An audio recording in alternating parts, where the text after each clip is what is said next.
This is RedPubPod. Letterfly. RedPubPod. That's great. A podcast. RedPubPod from Redhawk Publications. RedPubPod. Welcome to RedPubPod. I'm Richard Eller, and along with me today is our editor-in-chief, Patty Thompson. And joining us also is our not really new, you've been through classes a couple times, right, Narya? Yes. Yeah, Narya Decker, who teaches our creative writing class with Redhawk Publications, and so we can put in a plug for that.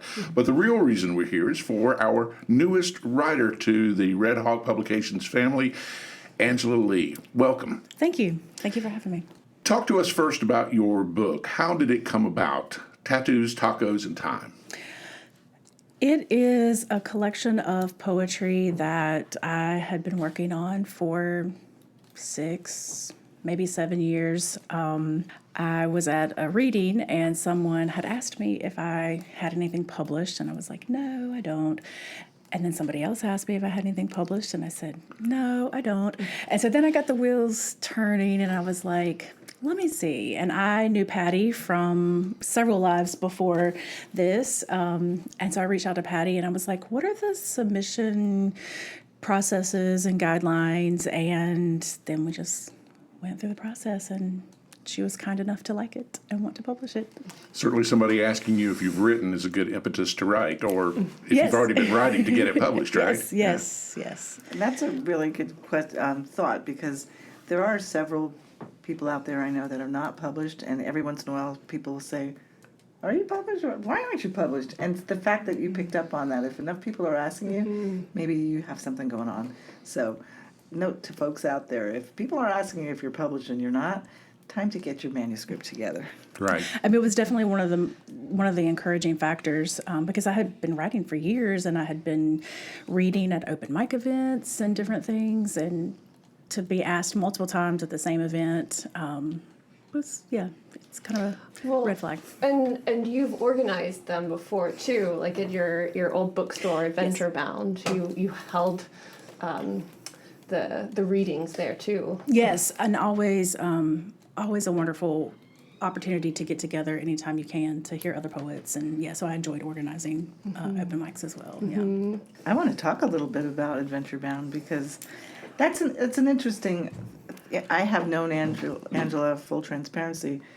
She and I used to work together with another institution years ago, and it's just so funny. Never burn bridges. Another note for folks out there, because I've known Angela for so long, and when I found out she owned a bookstore at the time in Morganton, North Carolina, I was thrilled. And it was such a cool vibe. What you had going on there was amazing. Thank you. So to me, it's like it's a journey from someone who owned a bookstore to now publishing a book. That's a little unusual, but it's awesome. I mean, I know a lot of people who have written books who now own bookstores. What type of journey was this for you? I know you know bookstores back and forward, but now you've gone through the publishing process. Were there some new things that you learned, constraints and things that were maybe very easy to do with the publishing process of your book specifically? I think probably one of the things that was easiest or one of the things that I knew ahead of time, I knew I needed to ask, what are the submission criteria? What is that process? I think in conversations when I did on the bookstore and, from teaching and various other places, that's one piece that people don't think about or think to ask about. So I kind of had that heads up. I knew I needed to ask. I needed to look at different publishing companies and what were their submission guidelines, and did they have open submission periods? So that I had a heads up on that one. That's good.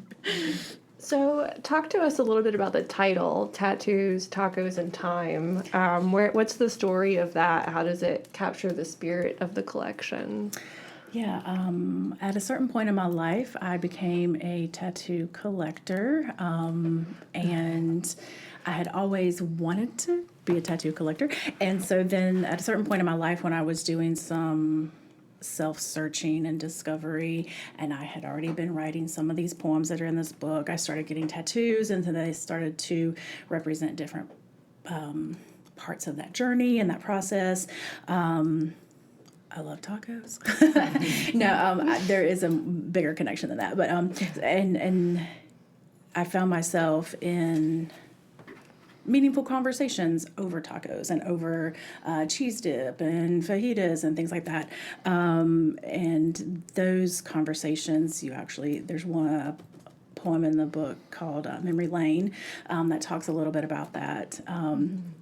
And the collection also looks at love and loss and grief and healing and that self journey. And we always need more time for that. And so there is a haiku in the collection with the same title, Tattoos, Tacos, and Time, and it captures that. There's always room for one more tattoo, always a desire for one more taco and one more conversation over cheese dip, and always, always, always a desire for more time. And so that kind of pulled everything together. Yeah, I like that. I have, once I got my first tattoo, I was hooked. Oh, yeah.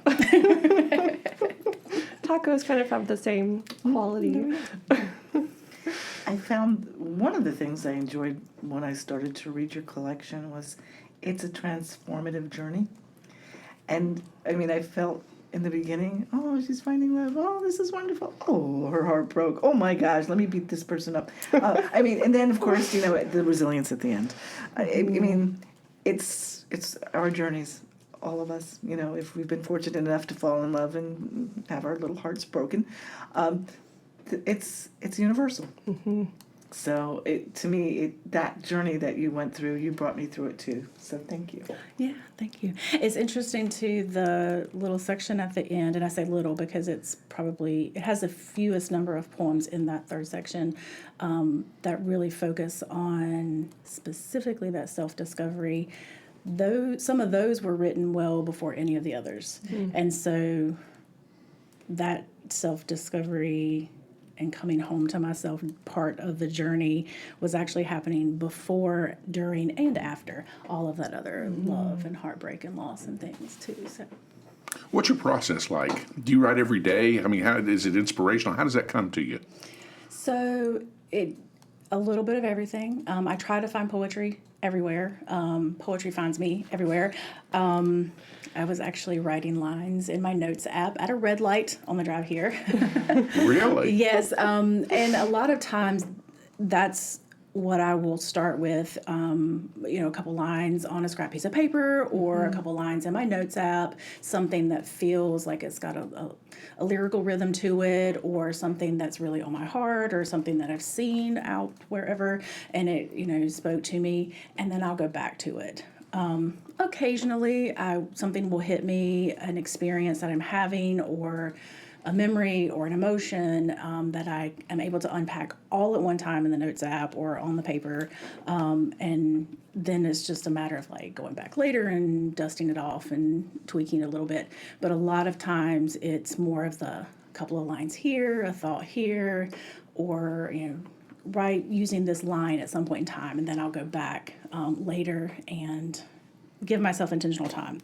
I also like to use prompt challenges, and so in October there is, it's called Inktober, and it's a challenge for visual artists who like to ink and draw. And I thought, well, that would be kind of cool to try to write a poem every day using the same prompts that the visual artists are using to draw.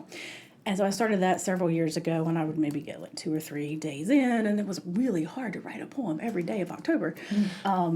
And then I was teaching 9th grade English for a period, and I was teaching them about poetry, and I was like, I need to branch out because I'm teaching them about haiku and I'm teaching them about acrostic, and I don't write them that much or that often. Usually what I had been doing was free verse, and so I started challenging myself. And then it became really more than just a challenge. It was inspiring, might be a little bit strong, but it was a pull to use these prompts and these different poetry styles and still make it relevant, not just some random poem about nothing. It was relevant to things that I had experienced. So that's my process. It's a little messy and chaotic, but a little bit of everything. And it works. Yeah. Yeah. And I guess the form is the vehicle to get those kind of thoughts out, that you might take something and change it. That's the way you do in class, right? Yeah, I was just going to say that I teach a class twice a year for Redhawk. It's creative writing, just basic creative writing, kind of all levels and all types. And I find as I'm teaching that I end up exploring more along with my students because of, well, I'm creating these challenges for other people. So like, well, why am I not challenging myself along with them? Right. And it is easy to get into these ruts of just doing the same kind of thing over and over again. But I have found as well, like you were just saying, Angela, that the constraints of a haiku or a 14-line sonnet challenge the writer to say something in a way that they normally wouldn't say, and you end up finding more depth in that particular poem because of those constraints.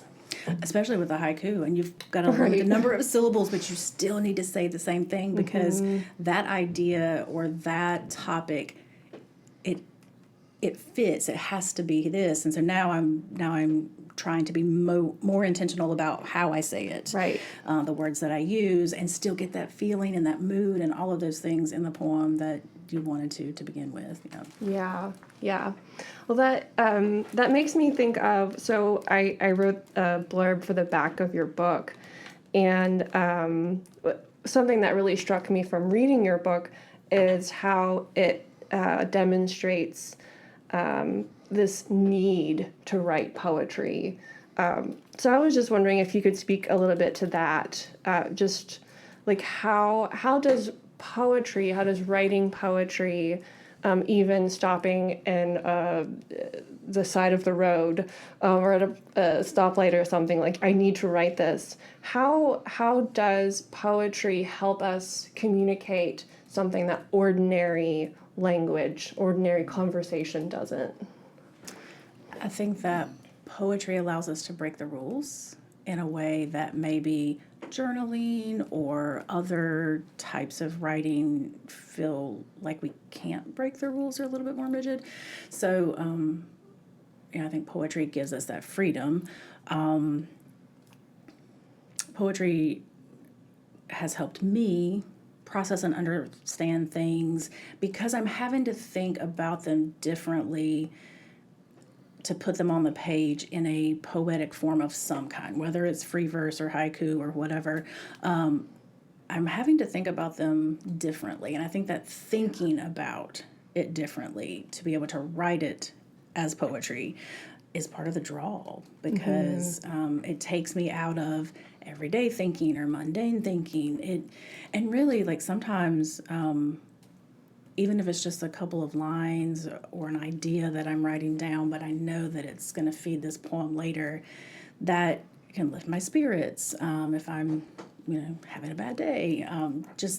And so there's this draw to write and create poetry because it makes me a better person because I'm processing things and doing things for myself. I'm not sure that maybe that answers the question. Yeah, absolutely. Well, I'll tell you what I'd like to do is hear you read a poem. Okay. Because we're talking about all of the poems and how you've written in your style. Is there a particular poem you'd like to read for us now? Sure. That'd be great. If people could see this, and I'll have to take a photo of all the colored tabs in your book. So the colored tabs, fabulous. and I have my little key at the front. Purple tabs are love poems. Pink are a little spicy. Blue tabs are sad. Yellow focused on me and self-development. Orange are a little snarky or salty. Oh my God, that's fabulous. Categorize. So which color will you be reading? If I can find it. I did for like a hot minute in mine, and then I forgot. Okay, so it is purple. So it is a love poem. Okay. This is the poem that I was going to ask you to read. Oh, perfect. Awesome. Well, I was going to put my glasses on, but I think I can see. Okay. This one is called Jealous. I spoke to the stars about her as they twinkled over a brown mountain, and they told me they're jealous of her eyes and the way they sparkle. I spoke to the wind about her as it blew through the trees on the mountain trails, and it whispered solemnly that it envies how gentle her touch is, and in contrast, how strong her will is. I spoke to the sunlight about her as it made its way across the sky to settle in the evening here in the west, and it confessed that it longed to shine as brightly as her smile when it lights up a room. I spoke to the ocean about her, and in each rhythmic wave lapping against the shore, it confided it is jealous of the depths of her empathy. I spoke to the songbirds about her, and in between their morning melodies and evening serenades, they told me they are jealous of the way her laugh is a song unmatched. I spoke to the winding river about her, and as it made its way along its course over mountain rock beds and through the shaded woods, nurturing plants and creatures all, it shared with me it's jealous of her and the endless way she takes care of those she loves. I spoke to the mountains about her, and as they stood stalwart along the Blue Ridge, they told me of their jealousy for her strength, the way she holds up so many. I spoke to the universe about her, and she was not surprised to hear that I found her in everything I saw, and that everywhere I mentioned her, I found my audience in awe. She is a woman, after all. Oh, love it. Thank you. That's got some interesting elements to it. I mean, you're talking about the specific and the universal, kind of all in the same poem. Is that by design, or does that just happen? Does the muse bring that to you? This was by design, so the idea, the muse brought the idea. I mean, like, it is inspired by someone, and the sparkle of the eyes and the gentle touch and the empathy and the strength are actual characteristics of this person. But I wanted it to be something bigger, because you meet people and their energy just takes up the space in a good way, and I wanted the poem to represent that it was bigger than kind of the normal or the natural, but while also being true to the muse. Very good. Excellent work. How long did it take you to write that? I would have to consult my notes app, because sometimes I'll mark when I started and when I finished. This was one that I probably word vomited into my notes app originally with sort of a skeleton outline of the things I wanted to note, the things I wanted to talk about, and then went back and hung the clothes on it, and put the additional. So because originally one of the draft versions didn't mention Brown Mountain or the Blue Ridge, and then as I kind of read back through it, and I wanted it to also connect to Western North Carolina, because that has inspired me. Be living out here has inspired some of what I write. So it was a little bit of a process. As well as that kind of initial vomit. It's very well structured, and it goes from small to huge to universal. So I mean, it's like you can tell there had to have been some thought and a good amount of rewrites to get it to exactly where you wanted it to be. Which is an interesting journey for me, because in all of the other writing I've done, my dissertation for my PhD, other papers anywhere, I'm never really a fan of rough drafts. Don't tell my students I said that. I mean, I've just never, it didn't feel right. But in writing poetry, it's something that I've learned, because, you want to make something universal in nature while also being specific to whatever muse or idea you're writing. And for the most part, that requires drafting and redrafting and looking back over it. And so I've come to appreciate that drafting process. Get the initial word vomit out on the page, give yourself some time or space, and then go back to it, and then go back to it if you need to. So that's been an interesting process for me. Well, something that I recall thinking about as I worked through your poems is, and what works so well for your book is that your poetry is descriptive rather than prescriptive, so they open up space for your readers to experience the emotions that you are conveying, but you're not telling us to feel a particular way. Rather, you are inviting us to feel along with the speaker those particular emotions. So I was just, let's see, Thank you for that, actually. That was an unintended goal, or not unintended, but that I appreciate that that's how it was read. So thank you. Yeah. So just connected to that, I was wondering, what did you, as you were putting the books the book together, the poems together, what feeling or thought did you hope stays with your readers the longest? I think that sense that was brought up of feelings and experiences being universal. These are, we've almost all loved. We've almost all lost love or changed love or, had some sort of unexpected thing in love. We've all lost. We've all experienced grief. And it doesn't have to be just romantic love. Friendship love and the love of family. We've experienced all of these things. And we're all growing, whether we pay attention to it or not. We are all, on a growth journey and a discovery journey ourselves.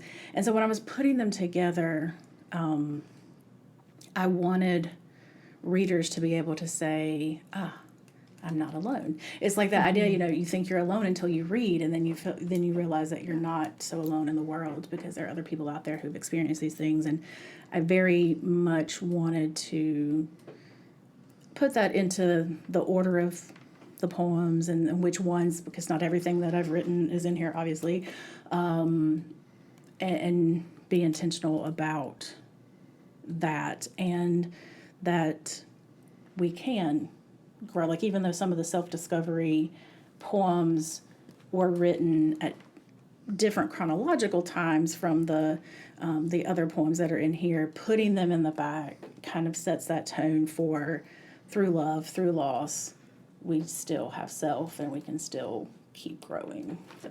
Yeah, and that's I think the beauty of sharing poetry. It's one thing to write poetry for yourself and just process all of those feelings, but when you make them public, like go to a reading at Tasteful Beans, who is our sponsor.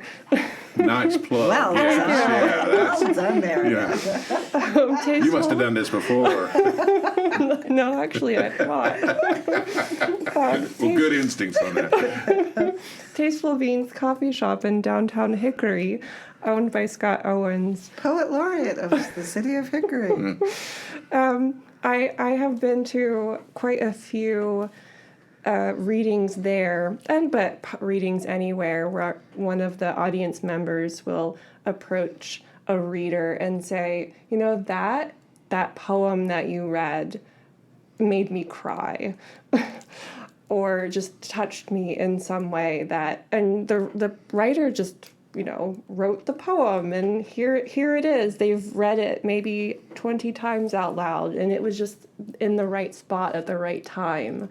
So you just never know when your poetry is going to reach the right person. I think that's the beautiful thing about poetry and art in general. There's one meaning behind what the artist creates, and every single time a reader or someone in a gallery goes to look at the painting or whatever the case might be, every time someone interacts with that art, there's an added layer of experience and meaning to it, and I think that's what makes art beautiful. I'm just kind of curious, and since Narya is a published author as well, award-winning, I thought what I would ask you both is, have you ever heard other people read your poems out loud, at a reading maybe? No. Maeve Fox, she recorded one of my poems and posted it on her YouTube channel, I think, and she put it on Facebook.